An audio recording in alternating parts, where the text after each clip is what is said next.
Hello दोस्तों, welcome to PW only IAS.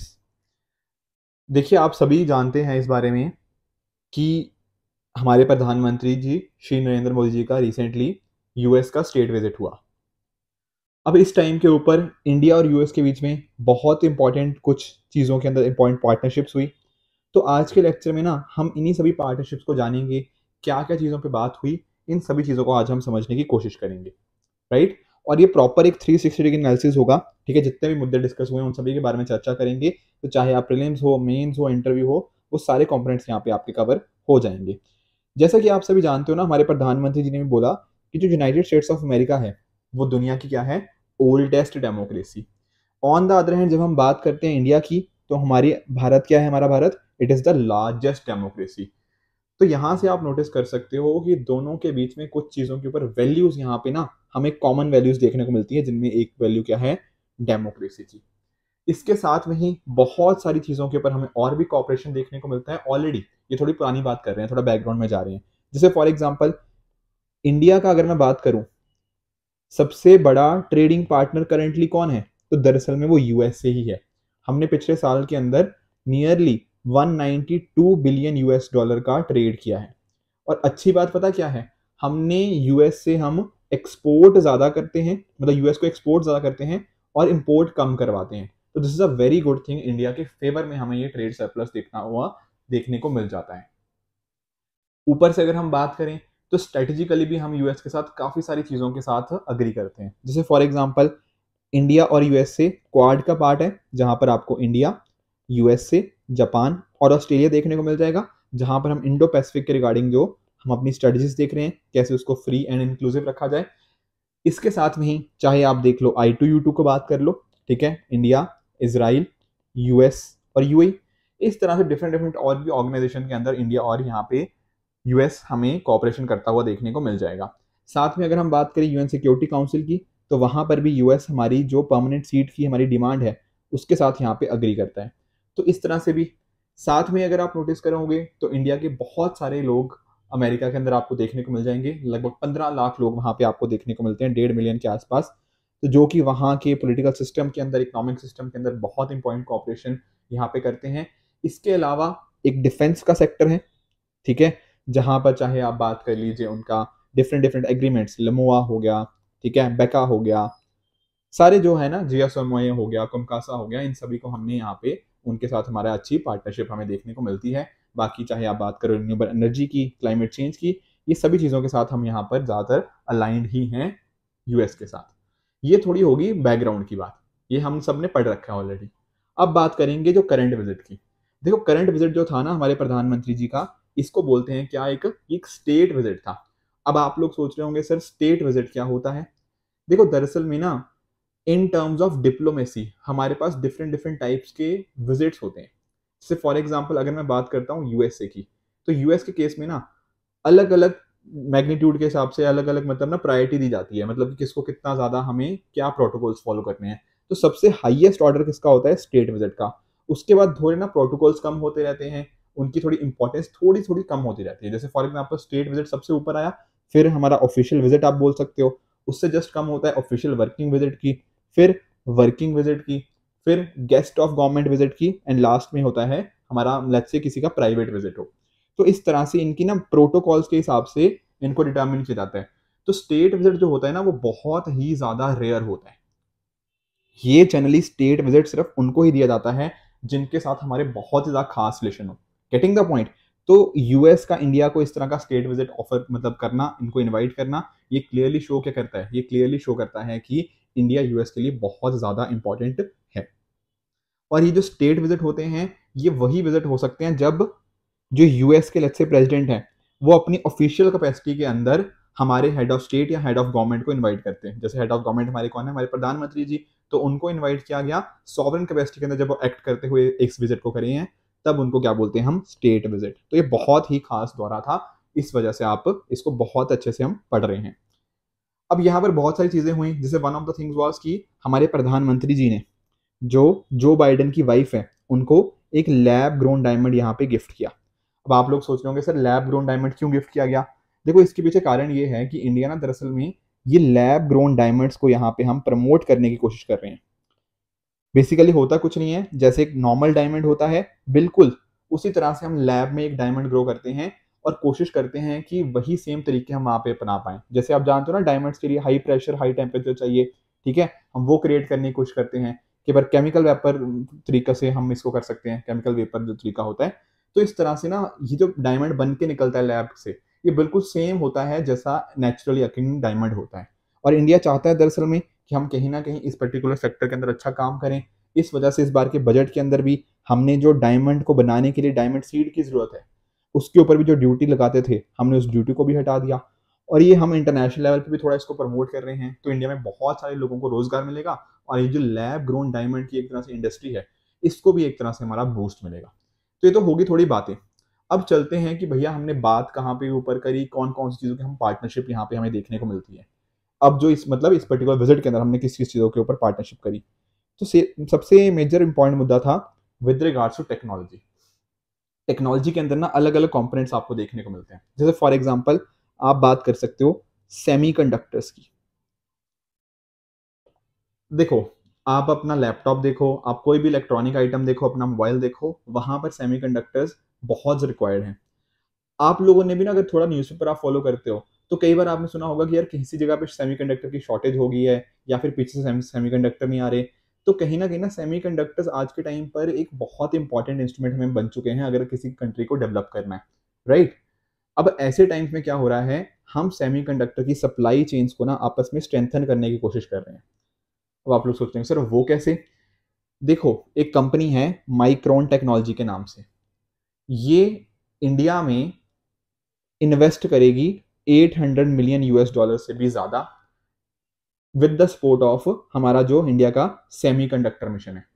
तो इसके बेसिस पे क्या होगा, इंडिया के अंदर सेमीकंडक्टर की असेंबली और टेस्ट फैसिलिटी एस्टैब्लिश होगी, ठीक है ना। हम कहीं ना कहीं कोशिश कर रहे हैं कि 2.75 बिलियन डॉलर की एक तरह से टेस्ट फैसिलिटी हो, तो वहां पर माइक्रोन टेक्नोलॉजी का एक बहुत इंपॉर्टेंट रोल रहने वाला है। तो semiconductor is one of those things जो कि फ्यूचर के अंदर बहुत ज्यादा इंपॉर्टेंट है, आज के टाइम भी है ऑब्वियसली, आने वाले टाइम में इसकी इंपॉर्टेंस और बढ़ती रहेगी। एंड यूएस और इंडिया यहाँ पर बहुत इंपॉर्टेंट कॉपरेशन यहाँ पे कर रहे हैं, ठीक है। उसी तरह से हमें देखने को मिलते हैं जो हमारे कुछ क्रिटिकल मिनरल्स होते हैं। अब आप लोग सोच रहे होंगे सर क्रिटिकल मिनरल्स कैसे। जैसे फॉर एग्जांपल लेट्स से आपने इलेक्ट्रिक व्हीकल की बैटरीज होती हैं, आप जानते हो ना कि इसके अंदर जब हम ये बैटरीज बनाते हैं, कहीं ना कहीं हमारे पास जो रेयर अर्थ मेटल्स हो गया उनकी रिक्वायरमेंट होती है, हमारे पास लिथियम की रिक्वायरमेंट्स होती हैं, राइट। तो यहाँ पर ना इंडिया इसके अंदर कंट्रीब्यूट करने की कोशिश कर रहा है जो क्रिटिकल मिनरल्स के अंदर। कैसे, हम पार्ट बन गए हैं एमएसपी का। अब आप लोग सोच रहे होंगे सर एमएसपी क्या है, this is minerals security partnership. ये एमएसपी और कुछ नहीं, ये यूएस का ना एक इनिशिएटिव है जहां पर वो कोशिश कर रहा है कि क्रिटिकल मिनरल्स जो हैं, क्रिटिकल एनर्जी मिनरल्स हैं, ग्लोबली हम उनको डेवलप कैसे कर पाएं, उनकी जो सप्लाई चेन है उनको कैसे डेवलप कर पाएं, वहां पर अलग अलग कंट्रीज के साथ कोऑर्डिनेट कर रहा है। ऑलरेडी इसके अंदर 12 पार्टनर कंट्रीज और भी थी, यूरोपियन यूनियन भी है साथ में ही, अब इंडिया भी इसका पार्ट बन गया है। तो ये जो रेयर अर्थ मेटल्स की हम बात कर रहे हैं या इलेक्ट्रिक व्हीकल्स हमने मान लो बनाने होंगे, तो कहीं ना कहीं उसके अंदर अच्छा काम हमारा यहाँ पे हम देख सकते हैं। साथ में ही इंडिया की कंपनी है एप्सिलॉन कार्बन लिमिटेड, वो भी कहीं ना कहीं यूएस की इलेक्ट्रिक व्हीकल बैटरी इंडस्ट्री के अंदर इन्वेस्टमेंट करेगी। तो मिनरल्स पार्टनरशिप के अंदर भी हमारा रोल बढ़ गया है दोनों कंट्रीज का साथ में, ठीक है सर। उसी तरह से हम बात कर रहे हैं किसकी, टेली कम्युनिकेशन की। सर टेलीकॉम के सेक्टर में कैसे, देखो इसमें समझाता हूँ, यहाँ पे ना थोड़ा चाइना का भी एंगल आएगा। जैसे फॉर एग्जाम्पल मान लो एक तरह का नेटवर्क है, ठीक है। अब इस नेटवर्क में हो सकता है बहुत सारी डिवाइसेस हो, कुछ आपके मोबाइल्स हो सकते हैं, कुछ लेट्स से आपके कंप्यूटर्स हो सकते हैं, ठीक है। एक दूसरे को इनको मतलब सिग्नल भेजना हो सकता है, आपस में मतलब इंटरेक्शन करना है, ठीक है। अब इस नेटवर्क को अगर हमें ओवरऑल कंप्लीट करना हो तो सर बहुत सारी चीज़ें लगेंगी। जैसे फॉर एग्जांपल आपको सैटेलाइट चाहिए होगा, बिल्कुल सर। आपको एंटीना चाहिए होगा, आपको जो बेस स्टेशन हो गया वो सारी चीज़ें हो गया, कुछ हो ठीक है ना, इस तरह के और भी इंस्ट्रूमेंट्स हो सकते हैं, कुछ सॉफ्टवेयर वगैरह हो सकते हैं, ठीक है सर। अब इस नेटवर्क को एस्टेब्लिश करने के लिए ना पहले ये होता था कि एक ही कंपनी सारा पूरा नेटवर्क बनाती थी, तो एक तरह से ना होता क्या था, इससे कॉस्ट ज़्यादा लग जाती थी। बिल्कुल सर, अगर एक ही कंपनी करेगी कहीं ना कहीं वो ज़्यादा चार्ज करेगी, एंड अकॉर्डिंगली हमें देखने को मिलता था कि कई बार हमें यहाँ पे मोनोपोलीज भी देखने को मिलती है। ये बोलते थे हम इसको रेडियो एक्सेस नेटवर्क। अब हमने किसकी तरफ मूव कर रहे हैं हम, ओपन रैन की, मतलब ओपन रेडियो एक्सेस नेटवर्क की। अब यहाँ पर क्या होगा, हम कहीं ना चीज़ों को सॉफ्टवेयर सेंट्रिक बनाने की कोशिश कर रहे हैं। अब उसके बेसिस के ऊपर हम चीज़ों को आसानी से स्केल अप भी कर पाएंगे एंड अकॉर्डिंगली अब ऐसा होगा कि कोई कंपनी इस पर्टिकुलर नेटवर्क का कुछ पार्ट बना रही है, कोई कंपनी कुछ और पार्ट बना रही है, कोई कंपनी कुछ और पार्ट बना रही है, कोई कंपनी कुछ और पार्ट बना रही है। तो अकॉर्डिंगली क्या होगा, हमारी जो डिपेंडेंसी है कि कंपनी के ऊपर है वो नहीं होगी, कहीं ना कहीं उससे हमारी जो कॉस्ट है वो बच जाएगी, ठीक है, सिक्योरिटी हमारी इंप्रूव होगी। तो ये सारी चीजें यहाँ पे देखने को मिलती है in the field of telecommunication. अब आप जानते होंगे कि चाइना की जो कंपनी है हुआवे, ठीक है ना, वो इस फील्ड में काफी स्ट्रॉन्ग काम कर रही थी। तो कहीं ना कहीं हम चाहते हैं उसके ऊपर जो डिपेंडेंसी कम हो एंड हमारी जो सिक्योरिटी है वो इंप्रूव होती हुई देखने को मिले। तो टेलीकॉम सेक्टर में आप ये इसका एग्जांपल दे सकते हो। बाकी साथ में आप नोटिस करो 5G हो गया, 6G हो गया, उनमें ना ये बहुत इंपॉर्टेंट रोल प्ले करेगा जो ओपन रैन होता है, राइट। और इन दोनों कंट्रीज का साथ में आना इस पर्टिकुलर सिस्टम के ऊपर जहां हम ओपन रैन सिस्टम को डिप्लॉय कर रहे हैं, ये एक काफी फ्यूचरिस्टिक स्टेप हम इसको भी मान सकते हैं। बाकी अगर आप नोटिस करो तो स्पेस सेक्टर के अंदर भी ना हम कोलैबोरेट कर रहे हैं। सर वो कैसे, इंडिया ने ना आर्टेमिस अकॉर्ड्स को साइन कर दिया है। अब आप लोग सोच रहे होंगे सर ये आर्टेमिस का मीनिंग क्या है।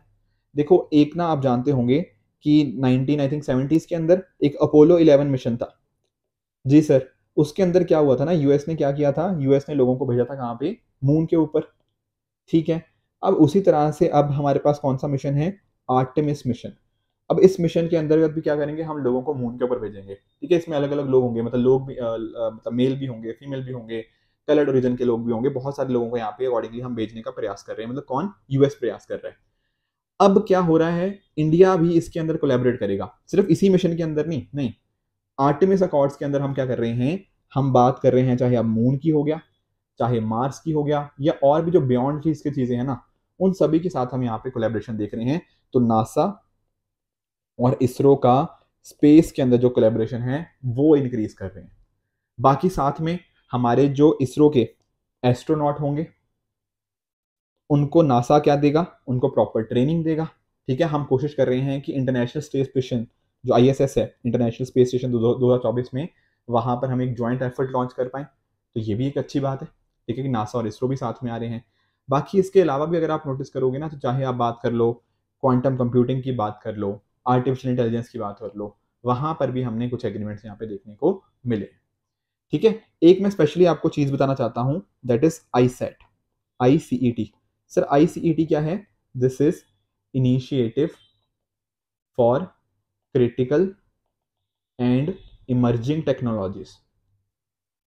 अब सर क्रिटिकल टेक्नोलॉजी मतलब क्या होता है, कहीं ना कहीं हमारे देश के डिफेंस के लिए जो चीज़ इंपॉर्टेंट हो, और इमर्जिंग टेक्नोलॉजीज मतलब यही सारी चीज़ें, आपकी एआई हो गया, आपका बिग डेटा हो गया, आपका क्लाउड कंप्यूटिंग हो गया, ठीक है ना, इस तरह की चीज़ें। तो यहाँ पर भी इंडिया और यूएस यहाँ पे कोलैबोरेट कर रहे हैं। तो कहीं ना कहीं इससे हमारा जो स्टार्टअप इकोसिस्टम है वो इम्प्रूव होगा। और इसी आईसेट का जो कमर्शियल डायलॉग है वो लॉन्च क्या करेगा, एक तरह का इनोवेशन हैंडशेक। इससे क्या होगा, इस बेसिस के ऊपर क्या होगा, हमारे जो स्टार्टअप इकोसिस्टम है वो दोनों कंट्रीज के अंदर यहाँ पर इंप्रूव हो पाएगा। तो सर काफ़ी इंपॉर्टेंट पॉइंट चीज़ें, टेक्नोलॉजी सेक्टर में तो इन्होंने बहुत अच्छी बातें करी हैं, बिल्कुल सही बात है। उसी तरह से हम थोड़ा ना और डिफेंस के अंदर देख लेते हैं कि डिफेंस के अंदर हमने यहाँ पे इन कंट्रीज के साथ हमने क्या क्या बात करी है, मतलब यूएस के साथ हमने क्या बात करी है। यहाँ पर जो सबसे इंपॉर्टेंट हमें देखने को मिला है ना, वो है GE F414 इंजन का को प्रोडक्शन।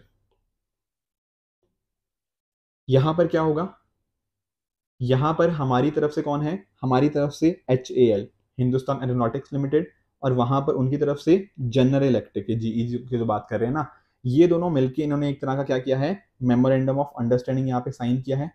तो अकॉर्डिंगली क्या होगा, अकॉर्डिंगली यहाँ पर दोनों कंपनीज मिलके इंडिया में एक तरह की को प्रोडक्शन हमें देखने को मिलेगी, ठीक है ना। तो अकॉर्डिंगली क्या होगा, ये जो यूएस का जेट इंजन टेक्नोलॉजी है वो अकॉर्डिंगली हमारे पास आ पाएगी, ठीक है ना। तो जेट इंजन टेक्नोलॉजी ट्रांसफर हमें देखने को मिला है। और ये जो इंजन होगा इसको हम कहाँ यूज करेंगे, हमारे जो तेजस Mark 2 फाइटर प्लेन्स हैं उसके अंदर हम इसको यूज करेंगे। तो डेफिनेटली सर इंडिया का डिफेंस बूस्ट होगा, और 80% यूएस टेक्नोलॉजी ट्रांसफर के लिए यहाँ पे मान गया है। तो ये भी एक बहुत अच्छी बात है। सर जेट इंजन का भी हम समझ गए, ठीक है। उसी तरह से हमें यहाँ पे देखने को मिला है क्या, हमारे जो MQ-9B जो यूएवी होते हैं, यूएवी क्या होता है, ठीक है, जो हमारे एरियल व्हीकल्स होते हैं, अनार्म्ड एरियल व्हीकल्स जिनको हम बोलते हैं, बेसिकली हम ड्रोन्स की यहाँ पे बात कर रहे हैं। तो इंडिया क्या करेगा, इंडिया ड्रोन्स प्रोक्योर करेगा यूएस से। सर इस ड्रोन के माध्यम से क्या होगा, कहीं ना कहीं जो हमारा जैसे इंडिया और चाइना का बॉर्डर जानते हो, तो यहाँ पर हम ना प्रॉपर सर्वेलेंस और प्रॉपर इंटेलिजेंस यहाँ से गैदर कर पाएंगे। ठीक है, तो चाइना से जो खतरा बना रहता है ना, उसके अंदर भी हमारे जो ड्रोन्स आएंगे MQ-9 भी, ये हमें उसके अंदर हेल्प करने वाले हैं। साथ में हमने एक MSRA एग्रीमेंट भी साइन किया है, that is master ship repair agreement. अब सर ये क्या है, ये दरअसल में ना यूएस की नेवी ने साइन किया है, किसके साथ, हमारा जो LNT है, लार्सन टूब्रो, आप जानते होंगे। उसके बेसिस पे क्या होगा, अगर मान लो यूएस नेवी की कोई शिप है, उसको कुछ रिपेयर करवानी है, कुछ सर्विसिंग करवानी है, तो इंडियन शिपयार्ड्स पे यहाँ पे वो रिपेयर करवा सकती है। तो ये भी एक बहुत अच्छी बात है।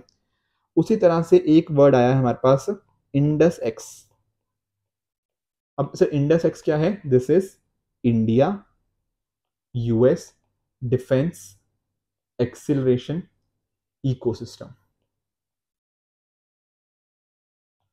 अब यहां पर क्या है, दोनों कंट्रीज मिलकर किस तरह से ज्वाइंटली इनोवेशन कर पाए डिफेंस टेक्नोलॉजीज के ऊपर, और कैसे हमारा जो प्राइवेट सेक्टर है, जो प्राइवेट डिफेंस सेक्टर है, वो कैसे यूएस के डिफेंस सेक्टर के साथ आपस में इंटीग्रेट हो पाए, ये यहाँ पर हम इस इकोसिस्टम के अंदर बात करने की कोशिश कर रहे हैं। तो ये सारी बातें आपको डिफेंस के सेक्टर में भी पता होनी चाहिए। सिमिलरली देखो, जो हम पीपल टू पीपल कॉन्टैक्ट हैं, हम उसको भी यहाँ पर बढ़ा रहे हैं, तो पीपल सेंट्रिक एफर्ट्स के ऊपर भी यहाँ पे आप डिस्कशन कर सकते हो। हमने बात करी है डोमेस्टिक वीजा रिन्यूअल की, बेसिकली यूएस ने यहाँ पे बात करी है। एंड साथ में ही जो यूएस है ना, अपनी नई कॉन्सुलेट खोलेगा, कहाँ पर, बेंगलोर के अंदर हो गया, अहमदाबाद के हो गया। उसी तरह से इंडिया भी सोच रहा है कि हम भी सियाटल के अंदर अपनी जो कॉन्सुलेट है खोले, एंड आने वाले टाइम के अंदर 2 नई हम कॉन्सुलेट वहाँ पे खोलने की और कोशिश कर रहे हैं। बाकी साथ में अगर आप नोटिस करो, स्टूडेंट्स हमारे, आप जानते होंगे कि बहुत सारे स्टूडेंट्स यूएस में पढ़ते हैं। ठीक है, तो स्टूडेंट एक्सचेंज को हम कैसे कहीं ना कहीं बढ़ा सकते हैं, स्कॉलरशिप्स हम कैसे बढ़ा सकते हैं, इनके रिगार्डिंग भी यहाँ पे हमारा डिस्कशन देखने को मिला। बाकी इन जनरल जो बात होती है इंडो पैसिफिक की, वो तो हमेशा होती ही है, तो उसके रिगार्डिंग भी यहाँ पे बात हुई है। ठीक है ना, तो ये कुछ इंपॉर्टेंट चीज़ें हैं जो हमें अच्छे से डेफिनेटली पता होनी चाहिए। इसके अलावा अगर मैं थोड़ा सा 1-2 पॉइंट्स आपके साथ और डिस्कस करूं, तो इंडो पैसिफिक चलो हमने देख ही लिया।